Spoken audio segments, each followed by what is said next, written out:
Let's bring in journalist and commentator Ala Ibrahim, who joins us from Syria's capital, Damascus, to get some thoughts on this. Ala Ibrahim, it's very interesting. The U.S. President Barack Obama came out on Saturday talking about chemical weapons, wasn't unsure of the reports. Then on Tuesday, he said that we don't even know where this has originated from in terms of whether it's the Syrian government forces or these insurgents. And then, last night, which is 2 days after that, Chuck Hagel, the defense secretary, coming out saying, you know what, we're rethinking arming the insurgents. What types of messages does that send?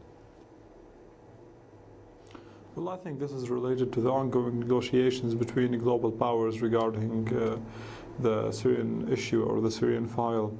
Obviously, there are some kind of ongoing dialogue between the Russians and the Americans on how the Middle East will look after the end of the Syrian crisis. Obviously, many people have now come to the conclusion that President Assad will not leave his office anytime soon, and that he is staying at least till 2014, if not longer than that.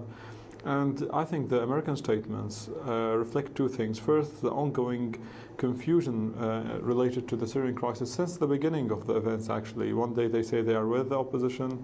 The second day they say they are with the moderate factions of the opposition. Then they say it's the radical factions who control the ground. So there's a great deal of confusion in terms of all the Western powers' statements regarding Syria.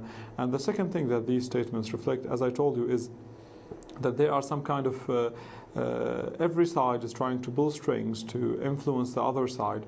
So the Americans are trying to send a signal to the Russians saying, look, we can go ahead and speak more about the chemical weapons thing and create more of a fuss about it to pressure the Syrian government. And it's all part of an ongoing negotiations.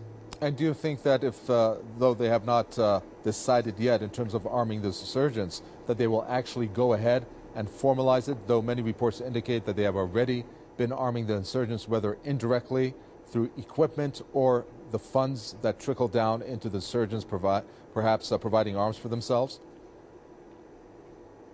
One of the most interesting things that I read recently in Syrian newspaper is that there's an unprecedented hypocrisy in terms of the United States policies towards Syria. The United States, not only they have been active in arming the insurgents, maybe not directly giving them the gun, the firing, but the Americans have admitted training to the insurgents. They have admitted what they call non-lethal aid, which is communication devices, body armors, all important logistics for any fight that the insurgents are carrying out across Syria. So the United States of America is already very involved in the Syrian crisis. That in addition to the key fact that America's proxies, countries that wouldn't dare to breathe without America's consent, like this Saudi Arabia, like Qatar, like Turkey, they're financing and arming and supporting the insurgents with state-of-the-art weapons that they can get a hold of on the black market. So the United States of America is pretty much involved in arming the rebels. Maybe I think this is all part of a string pulling between the Americans and the Russians. The Russians know that the Americans are involved, but the Americans are trying to say we can make it more formal, we can give them more weapons. But let's face it, they're giving them as much as they can.